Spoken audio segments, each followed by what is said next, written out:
স্বভাব। এসো এসো এসো। একেবারেই শিয়াল তো সত্যনারায়ণের। হ্যাঁ, আসলে ভাই খেয়ে দেখে ফল হলো তোর জন্য। হ্যাঁ, এই রে একটা মিষ্টি মুখে দিয়ে দেখ দেখি। হ্যাঁ, তোমরা একটু গল্প করো, বুঝলে? আমি ভেতর থেকে আসছি। ট্রেনে তো আমাদের সে ব্যান্ডারে, বুঝলি তো? মিষ্টিতে কি ভিড়ের মতো কষ্ট করে বাঁচিয়ে এনেছি সে আমিই জানি। মিষ্টির কোচ হয়ে দিতে দিতে না তার মাথা খারাপ হয়ে যাওয়ার জোগাড়। হ্যাঁ, শুনছিস তো? শুনছি, ফট কর। তো কার মিষ্টি কি মিষ্টি কটা আছে, কত দাম, কেন কেবে বাড়িতে গিয়েছে সেটা দেখে ফেলে বলু। বিকেলে মিষ্টি একটা মেয়ে দেখতে যাবো। আর চাই তো মেয়েটা খাচ্ছে কে ধরলো। একটা মেয়ে পাশ থেকে বলে উঠলো, কথা তুই বে করবে কি কি দেবে গো, বলো না গো, বলো না গো। খুব জোর করে বুঝলি। আমি বললাম আরে বাবা আগে তো আমি যাই নাকি।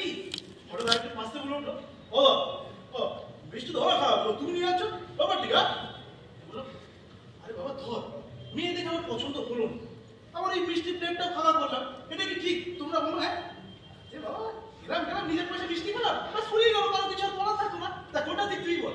এই এক নাগারে তুই কতক্ষণ বকবক করতে পারিস রে?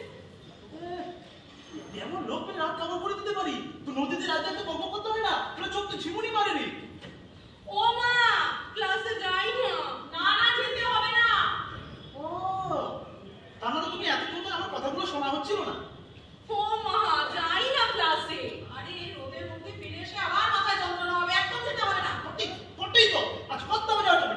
বাড়ি বাড়ি পা হাতে বেশ নে একেবারে ঠ্যাং করা করবে। এটা কি?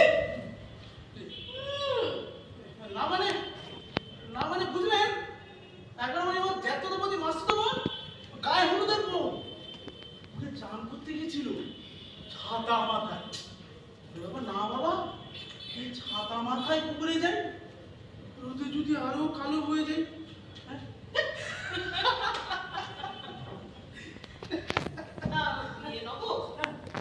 বাবাকে দেখে খুশি কখন বেরিয়েছে না? কোথায় গেছে? স্টেশনের দিকে যাবে বলে। ও ও চিন্তা করবেন না, চিন্তা করবেন। মেয়ের হবু শ্বশুর বাড়ির লোক আসবে বলে কথা, আর বাড়ি করতে বাড়ির বাইরে থাকতে হয়। কিছু না হোক 10 বার ঘর আর বার করি, হঠাৎ হঠাৎ রেগে যাবে। অমুক জিনিসটা ঠিক জায়গায় আছে জেনেও 10 বার করে জিজ্ঞেস করবে ঠিক জায়গায় আছে কি, বুঝে নেবেন। আসলে কি জানো তো বাবা, একা মানুষ তো। একা মানুষ কেন? কিছু মামা দাদা ওদের তো আসতে বলতে পারতেন। তোমাকে কি বলবো বাবা, বাবারই তো সম্বন্ধ ভেঙে যাচ্ছে, তাই এবার আর ওকে বলি। তবে আজ সব কিছু ভালো ভালো হয়ে গেলে এবারে তুমি বাবা একবার চট করে তোমার বাড়ি থেকে ঘুরে চলে এসো তো। আমি কি করবো আবার? আরে দেখো, তোর বাবা একা সবকিছু পারবে। ওরা কিরকম লোক, ওদের কি চাহিদা, এগুলো তো একটু শুনে বুঝে নিতে হবে। আর সাধ্যের বাইরে বলে আমরাই বা পারবো কি করে বলো দেখি বাবা? তা ঠিক, কিন্তু দেখুন আমি কিন্তু মুখ দেখে দুটো কথা শুনে মানুষ চিনতে পারি না। আমি হোক গে, ভালো কি মন্দ একটা পরামর্শ তো নেওয়া যাবে। তা ঠিক, এই বড় বড় আসলো তো। বাবা তাহলে স্বীকার করছিস তো? হ্যাঁ আমারও দাম আছে। আমারও সুযোগ আসবে, হ্যাঁ সেটা মাথায় রেখো। মা শোনো, ওকে বলে দাও ও যেন এই নোংরা আমার খাকি জামাটার এই একটা বাজে প্যান্ট পরে আমাদের বাড়িতে না। এটা একটা ভদ্র লোকের বাড়ি। হ্যাঁ ঠিকই বলেছে মিকি, তুমি বরঞ্চ জামাটা বদলেই এসো।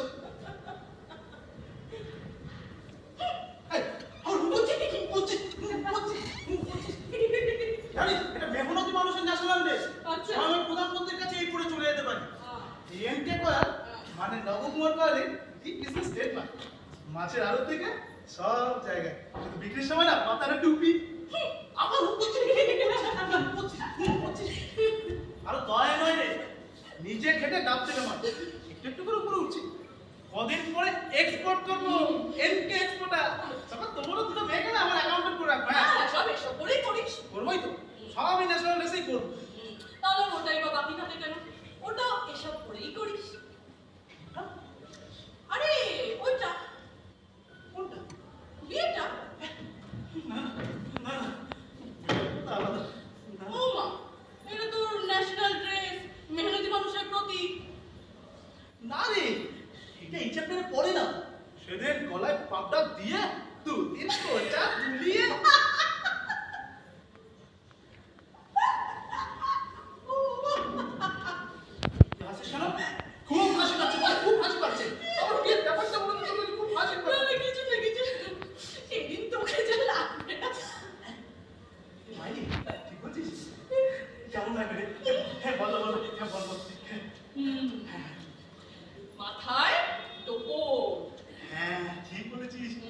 মাথার পাতার চুলগুলো ঢাকা পড়ে যাবে।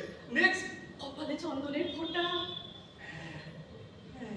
অন্ধকারে আমার এমনিতে দেখতে পাওয়া যায় না, তখন কোনো অন্ধকারে দেখেও আমার চিনতে পারবি। আর তারপর যখন হাসবো না, একেবারে মুক্ত হাসি, দাঁতের মাথার বিজ্ঞাপন, এক ঘর ওই জোয়ারের ঢেউয়ের মাথা, সাদা ফেনা, হাতে বিয়ের পাথর বসানো আংটি। এই হেসো ধরা করা হাতে ঢুকবে কিনা সন্দেহ আছে। হ্যাঁ, সেটা তোর ব্যাপার। পায়ে সাদা পামশু। কিন্তু একটা সমস্যা আছে। কি সমস্যা? এই যে তোর পায়ে এই কেড়ে আঙুলটা সবসময় এরকম বেরিয়ে যাবে। সেই দিনও যদি এটা হয় কি হবে? তা ঠিক। শোনা, সেদিন না দারুণ হয়, বুঝলি তো? বিয়ের দিনের ক ঘন্টা সাদা পামসুর শাসনে একটা কেড়ে দুটো ভয়ে লিখতে আছে আমার। আমি তো মেজাজে গুনগুন করতে করতে হাঁটু নাচাচ্ছি, ওদিকে খাটে বসে নতুন করে আচ্ছা তোমায় খুঁটিয়ে খুঁটিয়ে দেখছে।